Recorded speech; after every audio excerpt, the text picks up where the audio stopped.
안녕하세요. 손선남 바르바라입니다. 이번에는 순교자 성월을 맞아서 우리나라에 어떻게 천주교가 들어왔는지, 우리 선조들은 어떻게 신앙생활을 받아들이고 실천했는지를 살펴보겠습니다. 자랑스러운 우리 신앙의 선조들을 기억해 보시면 긍지를 느끼게 되시리라 생각됩니다. 우리 선조들은 200년 동안 학문으로 공부해오던 천주학을 어떻게 신앙으로 바꿨을까요? 그걸 보여주는 분이 바로 홍문관 교리로 있던 홍유안입니다. 홍유안은 벼슬을 떠나게 되자 고향인 단양에 와서 일생 동안 신앙생활을 했습니다. 그렇지만 신부님을 만난 적도 없고 세례를 받을 수도 없으니 그저 책을 읽고 그 가르침을 지킵니다. 어떻게 지키느냐 하면 성경에 주일을 거룩하게 보내라는 말씀이 있잖아요. 그런데 그 당시 우리나라에는 주일이라는 개념이 없었습니다. 이분이 성경을 자세히 보니 주일이 7일 만에 돌아온다는 걸 알았어요. 그래서 본인이 마음대로 초하루부터 7일째 되는 날을 주일이라고 정하고는 거룩하게 보냅니다. 책에서 읽은 천주교 교리를 바탕으로 이웃사랑을 실천하고 가난한 일을 도와주고 착한 일 하라고 권하는 생활을 합니다. 이 얼마나 아름답습니까? 또 한 분이 있는데 홍길동전을 쓴 허균입니다. 이분은 진주사로 중국에 갔다가 개 12장을 얻어옵니다.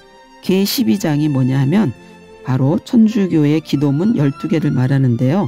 그 기도문을 매일 읽었다는 거예요.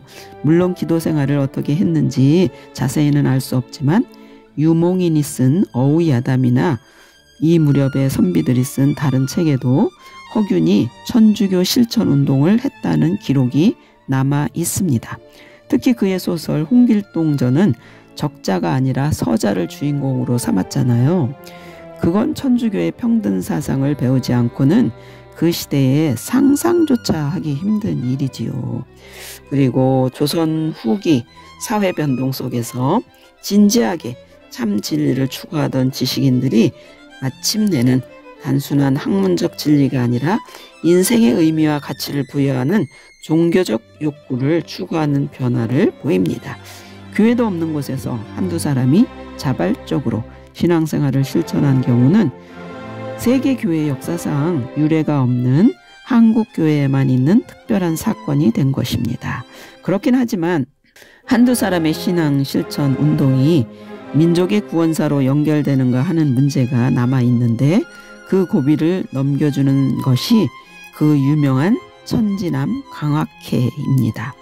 강화캐는 대단히 엄숙한 데다가 일정도 빡빡했습니다. 해 뜨기 전에 일어나 명상하고 세수를 한 다음 정좌해서 기도를 합니다. 그리고는 아침을 먹고 강학을 하는데 성현의 가르침과 천주교 교리에 대해 읽고 연구한 것을 서로 나눕니다. 정오가 되면 오전을 성찰하고 점심 먹고 오후에 또 강학을 합니다. 마치 수도자와 똑같지 않나요? 그리고 잠들기 전에 하루를 반성하고 명상을 했다는 것입니다. 강학회를 주도한 이가 지금의 양평 땅인 양근의 권철신입니다. 명문대가의 사람이지요. 그의 아우인 권일신과 당대를 풍미하던 대유학자 10여 명이 한자리에 모여 일주일도 넘게 강학회를 엽니다. 그것이 바로 북한간 상류 앵자봉에 있는 천지남입니다. 그런데 당시 서울 수표교에 살던 광암 이벽 선생이 천지남에서 강학회가 열린다는 소문을 듣습니다. 그래서 그는 한강 줄기를 따라 북쪽으로 천지남을 찾아가다가 길을 잘못 들어서 주어사라는 절로 들어가게 됩니다. 주어사에서 앵자봉을 넘어야 천지남인데요. 하루를 꼬박 걸었으니 길지 않은 겨울 해가 그만 서산을 넘어가 버렸습니다.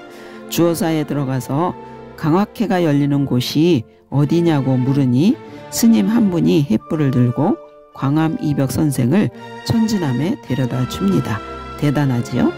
한 분의 사제도 없이 강론 한 번 듣지 않고 서책만으로 알게 된 하느님의 진리를 추구하는 정열로 횃불 하나 들고 눈 덮인 겨울 산길을 걸어 강학회를 찾아간 분이 바로 강암 이벽입니다.